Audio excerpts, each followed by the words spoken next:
काल अंतरवली सराटीमध्ये एक आंदोलन बघितलं.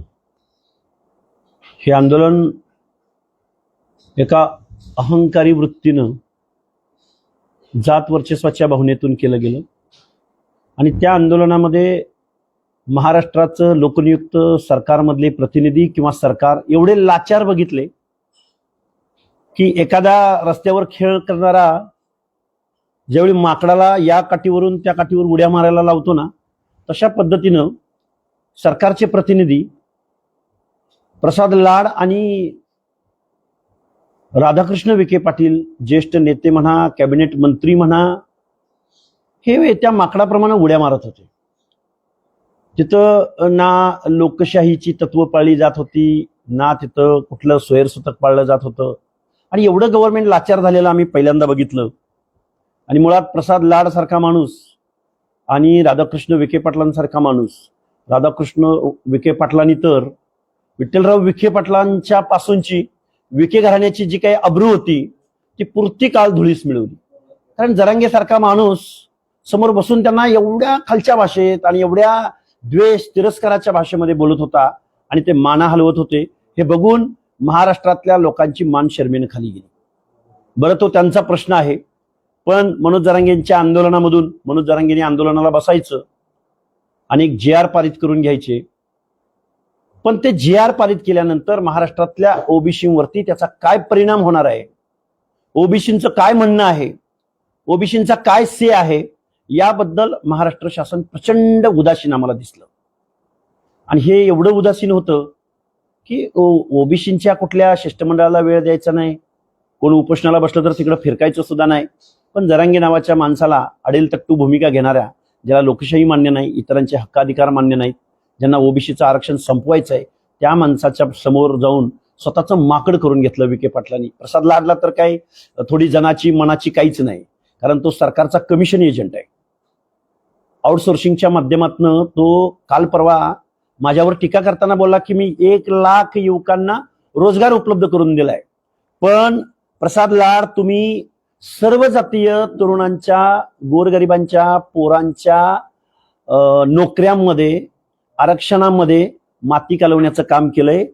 त्यांच्या नोकऱ्या, त्यांचे रोजगार तुम्ही हिरावून घेतले. आता तुम्ही तुमच्या क्रिस्टल कंपनीच्या माध्यमातून सरकारची जी टेंडर घेता, ती टेंडर कुठल्या कुठल्या भागातली आहेत हे का मला सांगावंसं वाटतंय. कारण एवढी पापं करून हा प्रसाद लाड गंगेमध्ये पाप धुवून घ्यायला मनोज जरांगेकडे आला होता. पण प्रसाद लाड, अशानं तुमची पापं धुली जाणार नाहीत. तुम्ही असा, किंवा चंद्रकांत गायकवाड असो, चंद्रकांत गायकवाडांची ब्रिक्स इंडिया आणि स्मार्ट सर्व्हिसेस कंपनी असो, किंवा हसन मुश्रीफांना पार्टनरशिपमध्ये घेऊन तुम्ही काय काय गोरखधंदे या महाराष्ट्रामध्ये लावलेले आहेत, याचा जर पाडा वाचायचा म्हणलं तर महाराष्ट्रातल्या तरुणावरती बेरोजगारीची वेळ कुणी आणली. आणि मनोज जरांगे, तुम्ही म्हणताय ना आमच्या 5 पिढ्यांचं नुकसान झालं, आमच्या 5 पिढ्यांचं नुकसान झालं. त्या 5 पिढ्यांचं नुकसान ओबीसीनी नाही केलं, ओबीसीच्या आरक्षणानं नाही केलं, तर प्रसाद लाड सारख्या, चंद्रकांत गायकवाडांसारख्या, त्याचबरोबर मुश्रीफ असतील किंवा वळसे पाटील असतील, यांच्या अनेक पार्टनरशिपमध्ये या महाराष्ट्रामध्ये कंपन्या आहेत. आणि त्या आउटसोर्सिंगच्या माध्यमातून लाखो तरुणांचा रोजगार हिरावून घेतात. आणि मग या प्रसाद लाडांकडं हजारो मुलांना रोजगार दिला असं प्रसाद लाड म्हणतात. प्रसाद लाडांनी ती यादी एकदा जाहीर करावी आणि त्याचा PF आणि त्याचा ESIC ते किती भरतात याचं एकदा, किंवा कामगार कायदे त्यांना लागू होतात का बघा. प्रसाद लाड यांच्या कंपनीकडं 20,000 ते 1,50,000 रुपये पगार घेणारी माणसं या प्रसाद लाडांकडे आहेत. प्रसाद लाड फक्त झाडू पोछावाला नाही, तर प्रसाद लाड इंजिनियर, अकाउंटंट, त्याचबरोबर law consultant, steno, plumber, electrician, MBA झालेले युवक, त्याचबरोबर हे सगळे कॉन्ट्रॅक्ट बेसिसवरती प्रसाद लाड कामं करतात. आणि प्रसाद लाडच्या या क्रिस्टल कंपनीला हजारो कोटीची कामं महाराष्ट्र गव्हर्नमेंट देतं आणि परत महाराष्ट्र शासन त्यांना 12 ते 15% सर्व्हिस टॅक्स देतं. म्हणजे 20,000 ते 1,50,000 पगार लाखो लोकांना या प्रसाद लाडच्या क्रिस्टल कंपनीच्या माध्यमातून दिला जात असेल, तर त्या तरुणांच्या अकाउंटला किती पैसे जात असतील आणि क्रिस्टल कंपनीच्या अकाउंटला किती पैसे जात असतील, हे सगळं गौड बंगाल, हे जी मोठी आकडेवारी आहे, या आकडेवारीमध्ये आम्ही ऐकतोय. आता आम्हाला डिटेल माहिती आम्ही सांगूच, पण या सगळ्या गोष्टीवरती मनोज जरांगेंनी प्रसाद लाडांना, म्हणजे प्रसाद लाड मनोज जरांगेंना त्यामध्ये काय पार्टनर करून घेतायत का, त्यांचे काय लाड पुरवतायत का, त्यांना काय पैसे देतायत, हा खरं तर संशोधनाचा विषय, तपासाचा विषय आहे.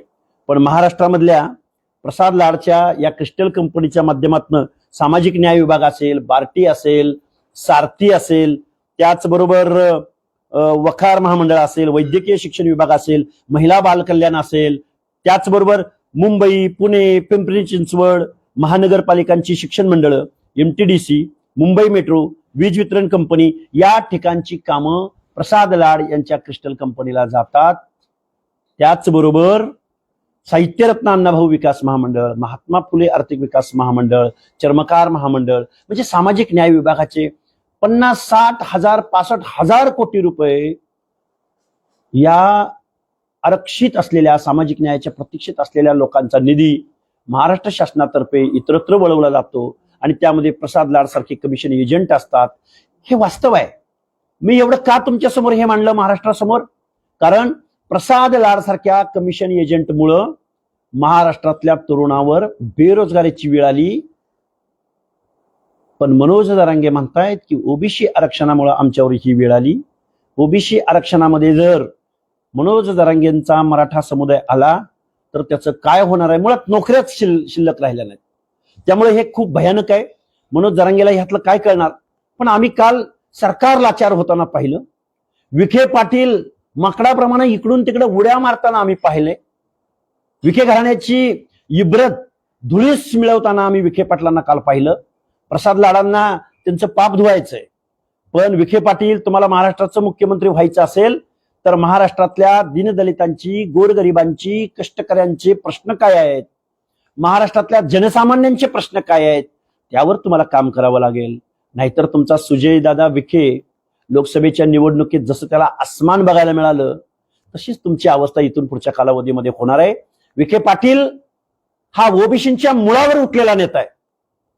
हा फक्त एका मंत्रीपदाच्या पुढे जाऊ शकत नाही. तुम्ही मुख्यमंत्री पदाची कितीही स्वप्न पाहिली, मनाचे मांडे कितीही खाल्ले, तर विखे तुम्ही जोपर्यंत महाराष्ट्रातल्या जनसामान्यांच्या प्रश्नावर बोलणार नाही, उलट त्यांच्या अनात माती कालवण्याचा प्रयत्न करत असाल तर तुमचं हे दिवा स्वप्न राहील. एकंदरीत शिष्टमंडळ येत होते, प्रत्येक वेळेस बार्गेनिंगची भाषा होती. रात्री 11, 11:30 वाजता 1.5 तास या सगळ्या मंत्रिमंडळाने हे शिष्टमंडळ होतं त्यांना थांबावं लागलं. हे नेमकं याच आंदोलनाला होतं का की ओबीसी आंदोलनाला एवढ्याच पद्धतीनं तत्परतेनं? नाही, ओबीसी आंदोलनाकडे तर ते फिरकत सुद्धा नाहीत. पण जरांगेंचं आंदोलन हे स्क्रिप्टेड होतं, एक दिवसापुरतंच होतं आणि ते ठरवून आंदोलन होतं. या आंदोलनामध्ये अनेक नेते, अनेक मंत्री गुंतलेले. मग त्यामध्ये विखेंची सुद्धा फूस होती. पहिल्यांदा जरांगेंनी विखे पाटलांना शिव्या द्यायच्या आणि पुन्हा विखे पाटील त्यांना डील करायला येणार आणि मग त्याचं श्रेय विखे पाटलांना द्यायचं आणि मग विखे पाटलांना मुख्यमंत्री व्हायचं की काय. त्याचबरोबर अलायन्स मधल्या इतर पक्षांच्या नेत्यांच्या बाबतीमध्ये सुद्धा अशी महाराष्ट्रातल्या जनमानसात चर्चा आहे की हे ठरवून आंदोलन होतं. विखे पाटलांचा स्कोर सेट करायचा होता. अलायन्स मधल्या अनेक कुठल्या 1 नंबरच्या 2 नंबरच्या पदासंदर्भात इथलं सरकार अस्तित्व अस्थिर करायचं, मुख्यमंत्र्यांची खुर्ची अस्थिर करण्याचा उद्देश हे कालच्या 1 डे आंदोलनामध्ये होता. आणि यामध्ये कुणाकुणाचे हात टेबला खालून कुठं कुठं गेले, काय काय झालं, कशा कशा परिस्थिती झाले. पण या सगळ्या गोष्टी बघून ओबीसी मात्र प्रचंड संतापलेला आहे. ओबीसी मध्ये प्रचंड निराशाची भावना आहे. ओबीसीचं आरक्षण संपल्याची, डावलल्याची, आपल्याला दुय्यम वागणूक दिली गेल्याची, या सरकार आपलं नाही ही भावना ओबीसी मध्ये मात्र प्रचंड प्रमाणात आहे. आपण जर पाहिलं तर उदय सामंत यांनी काही दिवसांपूर्वी जरांगे पाटील यांची भेट घेतली होती आणि त्यानंतरच हे आंदोलन सुरू झालं. त्यानंतरच जरांगे पाटलांनी आक्रमक भूमिका घेतली. काय नेमकं कनेक्शन आहे या भेटीचं? सरकारमधलेच काही मंत्री देखील मदत करतात? नाही, बघा, महाराष्ट्रामधले अनेक मंत्री जरांगे पाटलांना का भेटतात याचं आम्हाला उत्तर तर भेटलेलंच नाही. मुळामध्ये महाराष्ट्रातला पॉलिटिकल स्कोर, उदय सामंत हा एक सज्जन चांगला माणूस आहे असं आम्ही ऐकून आहोत आणि इकडची माहिती घेऊन ते सरकारपर्यंत पोहोचवतात आणि सरकारचं काय म्हणणं आहे ते मीडियासमोर येऊन सांगतात.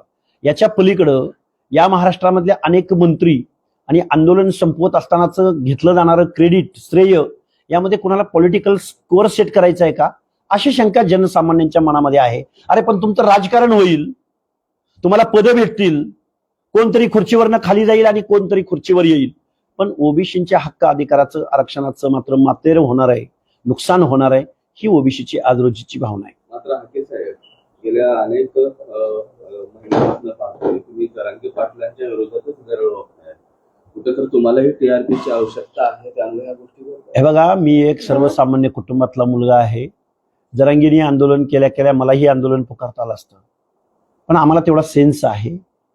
आणि जरांगेवर टीका करण्याचा उद्देश काय? जरांगे माझा शेजारी नाहीये आणि बांधाला बांध नाहीये, आम्ही वैयक्तिक दोघांचे दुश्मन नाही आहोत. पण जरांगेने आंदोलनाला बसवायचं आणि गव्हर्नमेंटनं 700 कोटी रुपये डिक्लेअर करायचे, 150 कोटी रुपये निर्गमित करायचे, काय बेस आहे? मुळात अनकॉन्स्टिट्युशनल निर्णय ज्या लोकनियुक्त सरकारकडून घेतले जात आहेत, मनोज जरांगेची मागणी फुलफिल करण्यासाठी 2 सप्टेंबरचा GR काढला गेला. ओबीसीचं आरक्षण संपुष्टात येत असताना ओबीसीचा आंदोलक म्हणून आम्ही गप्प बसायचं? आम्ही आंदोलन करणार, आम्ही बोलणार, आम्हाला लोकशाहीने तेवढा अधिकार दिलाय. अरे कोण हा माणूस, टिनपाट माणूस, ज्याचं ज्ञान नाही, ज्याला लोकशाही माहित नाही, ज्याला इतरांचे हक्क अधिकार मान्य नाहीत, प्रचंड अहंकारी माणूस. अरे पण याचा अहंकार तुम्ही कुरवाळताय, पण त्याच वेळी ओबीसीच्या अनात माती कालवली जाते. याचं काहीच सोयच होतं इथल्या गव्हर्नमेंटला नाही, लोकनियुक्त सरकारला नाही. त्यामुळे आम्ही बोलणार, आम्ही संघर्ष करणारी माणसं आहोत. आमची वैयक्तिक दुश्मनी थोडी आहे. आम्हाला आमच्या क्लासबद्दल, आम्हाला आमच्या ओबीसीबद्दल, आम्हाला आमच्या SC ST समूहाबद्दल आम्हाला बोलावं लागेल, कारण हे गव्हर्नमेंट लोकशाहीप्रमाणे वागत नाही. आम्हाला आमच्या हक्क अधिकाराचं बजेट असो किंवा योजना असो किंवा नोकऱ्या असोत, ते मिळत नाहीत आणि यावर आम्हाला बोलावं लागेल. आम्ही वेळोवेळी महाराष्ट्राला तुमच्या मीडियाच्या माध्यमातून सांगितलेलं आहे की मनोज जरांगेला जरी बोलायला जमत नसेल, चर्चेला नॉलेज नसेल असं समजा, पण मनोज दादा जरांगेंच्या सल्लागारांनी तरी एकदा आमच्या बरोबर बैठकीला बसावं ना. आम्ही संविधानिक भाषेत बोलू, आम्ही घटनेमधल्या कलमांच्या बाबतीमध्ये बोलू, ह्या सगळ्या बाबतीमध्ये आम्ही बोलायला तयार आहोत ना. एकही शब्द संविधानिक शब्दाच्या पलीकडे आम्ही बोलणार नाही.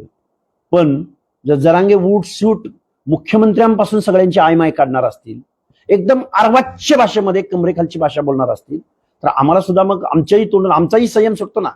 आम्ही गेल्या 2-3 वर्षापासून आमच्या घटनात्मक अधिकारांविषयी बोलतोय, पण आम्हाला कोणीही ऐकायला तयार नाही. मग यांना शिव्या दिल्यानंतरच जर यांचे डोळे कान उघडणार असतील, तर आम्हाला या गोष्टीचा सुद्धा जशाच तसं म्हणून आम्हाला काम करावं लागेल, बोलावं लागेल. नाईलाज आहे आमचा त्यामध्ये. तुम्ही रात्री आज आंदोलन सुरूही करणार आहोत, कारण आंदोलनाचीच भाषा जर इथल्या गव्हर्नमेंटला कळणार असेल आणि सनसनाटी निर्माण करणं, सनसनाटी, जसा एखादा रील स्टार असतो ना, रील स्टार, आजकाल सोशल मीडियाच्या, डिजिटल मीडियाच्या जमान्यामध्ये रील स्टारचं पेव फुटलंय. मनोज जरांगे एक रील स्टार आहे फक्त. त्याचा व्ह्यूअर्स कमी व्हायला लागलाय असं दिसलं, त्याचा फॉलोअर्सच्या संख्येमध्ये कमी व्हायला लागली अशी दिसलं की गडी बाहेर येतो, टापरी बांधतो, गादी घेतो. ते बिहारी चित्रपटांमध्ये वगैरे जे काही चित्रपट असतात, त्या चित्रपटामधला हा जरांगे हा रील स्टार आहे. पण रील स्टारच्या आहारी किती जावं, त्याच्यासमोर सरेंडर किती व्हावं, लाचारी बघितली हो काल आम्ही गव्हर्नमेंटची. एवढं गव्हर्नमेंट महाराष्ट्राचं गव्हर्नमेंट एवढं लाचार होताना बघितलं. मुख्यमंत्री महोदय, हे बरं नव्हतं. तुम्ही जरांगेच्या जातीचेच मुख्यमंत्री नाही आहात, तर तुम्ही महाराष्ट्राचे मुख्यमंत्री आहात. आणि जो काही खेळ सुरू आहे ना, कालचा जो 1 ऍक्ट प्ले होता, 1 ऍक्ट प्ले, एकांकिकेचा नायक आहे जरांगे. म्हणजे 1 दिवसाचं आंदोलन होतं, अरे उन्हामध्ये बसला आमचा वडार समाजाचा माणूस, दिवसभर दगडफोडी करतो. त्याला ऊन लागतं का नाही कधी महाराष्ट्राच्या गव्हर्नमेंटनं बघितलं? आमचा मेंढपाळ बांधव कोसो मैल पायी चालत असतो, उन्हा तानात आमच्या माता भगिनी त्या मेंढरा मागून फिरतात. तुम्हाला त्यांची कधी जाणीव झाली? गावगाड्यातला वीटभट्टीचा मजूर, ऊसतोड मजूर, तांड्यावरती लोक, कमी उंचीच्या घरामध्ये आमचा बंजारा समाज, लमाण समाज तांडा वस्तीवर राहतो किंवा पुण्या मुंबई सारख्या ठिकाणी पालाममध्ये राहतो. त्या माणसांचं, त्या माता भगिनींच्या डोळ्यातले अश्रू कधी या विखे पाटलाला आणि कमिशन एजंट असणाऱ्या हरामखोर भाडखाओ प्रसाद लाडला कधी कळलं? का वापरतोय हरामखोर? हरामखोर या शब्दाचं विश्लेषण आहे की महाराष्ट्रातल्या तरुणांच्या, बेरोजगारांच्या टाळूवरचं, मड्यावरचं लोणी खाणारा कमिशन एजंट हजारो कोटीची कामं महाराष्ट्र गव्हर्नमेंट या प्रसाद लाडाच्या क्रिस्टल कंपनीला देतं की जिथं आरक्षण पाळलं जात नाही, जिथं कामगार कायदे पाळले जात नाहीत, या क्रिस्टल कंपनीला 12 ते 15% सर्व्हिस टॅक्स गव्हर्नमेंट देतं, त्या प्रसाद लाडाचं लाड पुरवतं आणि परत त्यालाच मनोज जरांगेंच्या आंदोलनाला भेट द्यायला पाठवतं. हा ड्रामा नाही, हे नाटक नाही, हा रील स्टारचं पुरवले जाणारे लाड नाहीत, पुरवले जाणारे लाड आहेत हे. म्हणून प्रसाद लाड या कमिशन एजंटला आणि मुख्यमंत्र्यांचं दिवास्वप्न पाहणाऱ्या विखे पाटलांना ओबीसी बांधव इथून पुढच्या कालावधीमध्ये त्यांची योग्य ती जागा दाखवतील. जरांगे पाटलांची भाषा बोलावी लागल. अरे भाड म्हणजे महाराष्ट्रातल्या लाखो तरुणांच्या टाळूवरचं लोणी म्हणजे भाड खाणारा साधा सोपा शब्द आहे ना, भाड खाऊ. ही शिवी नाहीये, हरामखोर, हरामी खातोय आमची. आम्ही म्हणतोय ना हरामी खातोय. प्रसाद लाड, चंद्रकांत गायकवाड, हसन मुश्रीफ, वळसे पाटील सुद्धा यांच्या कंपन्या आहेत. प्रायव्हेटायझेशन नोकऱ्यांचं का केलं गेलंय? आता बघा एसटी मध्ये हजारो लोकांची भरती होणार आहे आणि त्याचं काम कोणाला दिलं गेलंय? तर या प्रसाद लाडच्या क्रिस्टल कंपनीला दिलं गेलंय. मी इथून पुढचं उपोषण प्रसाद लाड यांच्या कंपनीची चौकशी व्हावी आणि महाराष्ट्रातल्या बेरोजगार तरुणांना रोजगार मिळावा. अरे या प्रसाद लाडानं आमदारकीचा राजीनामा देण्याची घोषणा केली. अरे प्रसाद लाड भाडखाऊ, तुला जर महाराष्ट्रातल्या बेरोजगार तरुणांच्या हिताचं काय बघायचं असेल, दीनदलितांच्या, ओबीसीच्या पोरांना रिकग्नाइज करण्यासाठी किंवा शासन दरबारी त्यांना कायम करून घेण्यासाठी तू जर तुझ्या आमदारकीचा राजीनामा दिला असता तर आम्हाला किती बरं वाटलं असतं. हा प्रसाद लाड मनोज जरांगेंना भेटायला आला, त्या वरिष्ठ सभागृहामध्ये कधी दीनदलिताच्या प्रश्नावर बोलताना पाहिलं? कधी ओबीसीच्या प्रश्नावर बोलताना पाहिलं? आरक्षण म्हणजे काय असतं, कशासंग खातात या कमिशन एजंटला माहित असेल? हे उद्वेगाने तुमच्या समोर बोलावं लागतंय.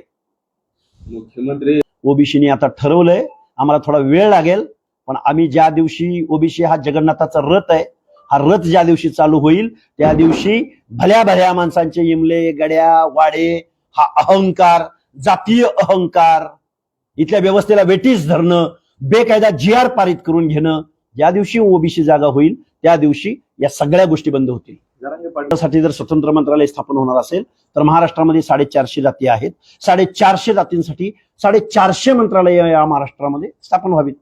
हा, प्रत्येक समाजाला मंत्रालय स्थापन व्हावं अशी मागणी साहजिक आहे. अरे महाराष्ट्राचं, संयुक्त महाराष्ट्र अस्तित्वात आल्यापासून 1-2 SCचे, 1-2 STचे आणि ओबीसीचे 1-2 सोडले तर अख्खं मंत्रिमंडळ मराठा समाजाचंच आहे राव.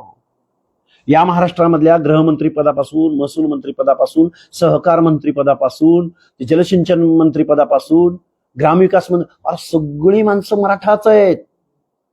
एखादा दुसरा समाज कल्याण सारखं मंत्रीपद आठवले साहेबांना आणि पशुसंवर्धन सारखं मंत्रीपद कुठल्या तरी धनगर समाजातल्या किंवा इतर ओबीसी मधल्या माणसाला देणं, आजपर्यंत तुमच्या नावावरच आहे महाराष्ट्राचा 7-12. त्यामुळे तुम्ही वेगळं मंत्रालय काय मागताय?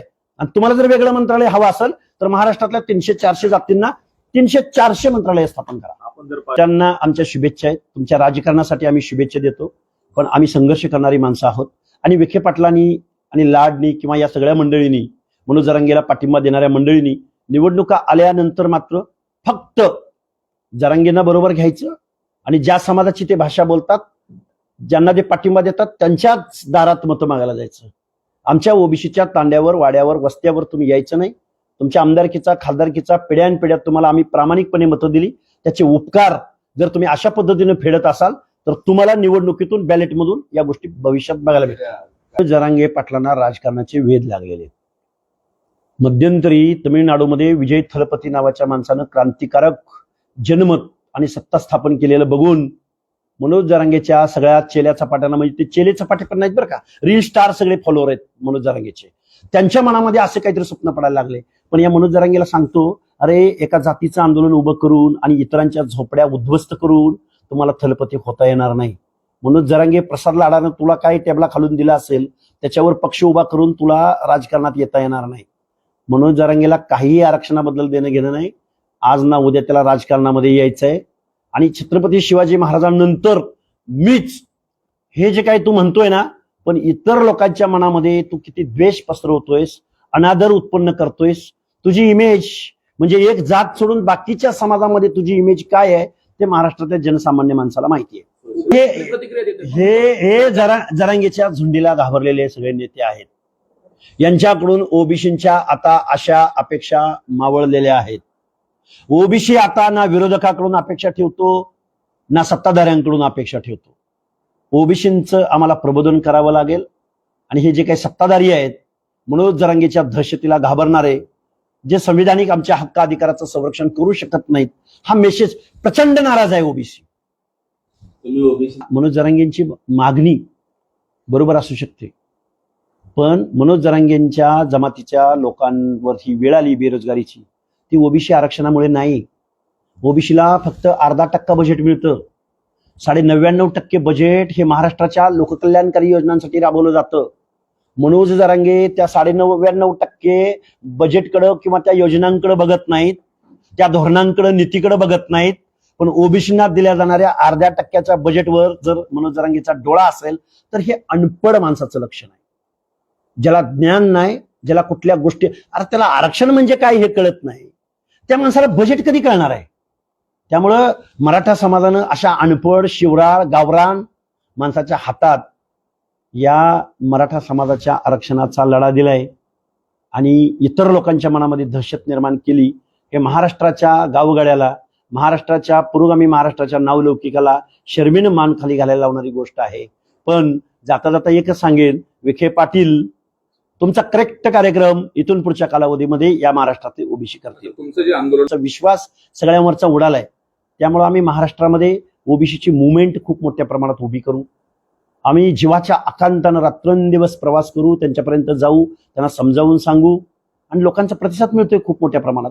त्यामुळे मनोज जरांगे एक टिनपट माणूस आंदोलनाला बसतो आणि आंदोलनाची भाषा शिवराळ भाषा आणि सनसनाटी निर्माण करणारी जर भाषा या गव्हर्नमेंटला कळत असेल तर नाईलाजानं दुर्दैवानं आम्हाला काउंटर आंदोलनं इथून पुढच्या कालावधीमध्ये द्यावी लागतील. हे बघा, हे ठरलेलं होतं. हा 1 ऍक्ट प्ले होता. विंगेमध्ये घंटी वाजली की पडदा पडतो. हे त्यामुळं 1 दिवसाची एकांकिका होती ना, त्यामुळं रील स्टार कडून काय दुसरं अपेक्षा असणार. नेत्यांनी टीका केली नाही वगैरे. अरे आम्ही कायद्याचं बोलतोय, आम्ही संविधानाचं बोलतोय. मराठा समाजाला जर वेगळी काही तरतूद, आता बघा अण्णासाहेब पाटील, स्वर्गीय अण्णासाहेब पाटील महामंडळाला 1000 कोटी रुपये तुम्ही देतायच ना, पण त्याच वेळी तुम्ही वसंतराव नाईक महामंडळाला किंवा महात्मा ज्योतिबा फुलेंच्या नावाने आर्थिक विकास महामंडळ आहे. अरे तुम्ही निवडणुकीला सामोरं जात असताना एकनाथराव शिंदे साहेब तुम्ही त्यावेळी मुख्यमंत्री होता आणि देवेंद्रजी तुम्ही त्यावेळी डेप्युटी सीएम होता. तुम्ही ओबीसींच्या 18 जातींच्या लोकांसाठी तुम्ही प्रत्येक जातीच्या नावानं महापुरुषांच्या नावानं एक महामंडळ स्थापन केलं. त्याला तुम्हाला अध्यक्ष मिळू नये, त्याला तुम्ही कार्यालय दिलं नाही.